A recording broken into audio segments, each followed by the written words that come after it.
Hello, my friends. It is August 2021. This is a sad month. This has begun as a very sad month. Uh, Lost a friend Sunday.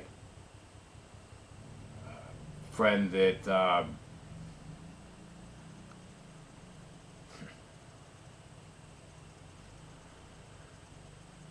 back in the ABS days, it was an honor for me to have the Kawasaki dealer send me work.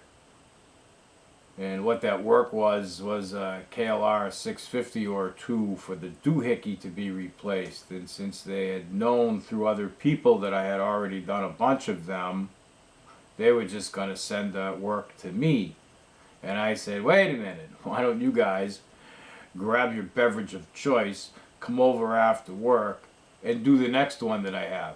I'll walk you through it while we have cocktails and lots of laughs. And whew, what a blast we had.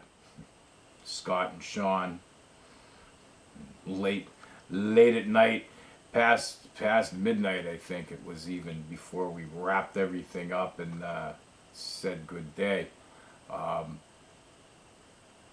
And then Scott here. The last time I saw Scott and his dad were at the shop as I was getting rid of things. They bought my big red handy teardown table and I think the parts washer and some other things. Wished me good luck in Canada, taking care of Bruno, and that was the last I saw of him. 2017. Rest in peace, my friend. My heart goes out to your family.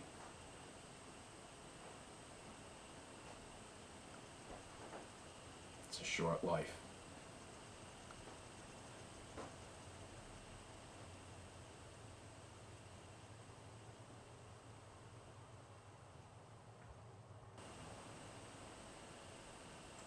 Northeast Motorcycle Road Racing is mourning the loss of a friend tonight. Scott Mullin of Milford was killed in a single bike accident during Sunday's Unlimited Superbike event at the New Hampshire Motor Speedway.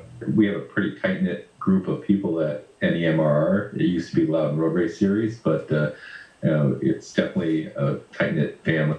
Mullin was considered an expert-level rider and a pillar of the motorcycle community in New Hampshire. His family has owned and operated Souhegan Valley Motorsports in Milford for years. The New Hampshire Motor Speedway released a statement tonight saying, in part, not only was he always one of the first people to lend a helping hand to a fellow competitor with equipment or support, he also helped up-and-coming motorcycle racers get their foothold and was a true leader and advocate for motorcycle racing. Scott was a 38-year-old husband and father of 2. Scott was an amazing individual. I mean, great family man. He always had a smile on his face. He had a great sense of humor, and always willing to help anybody. And again, just all-around great guy.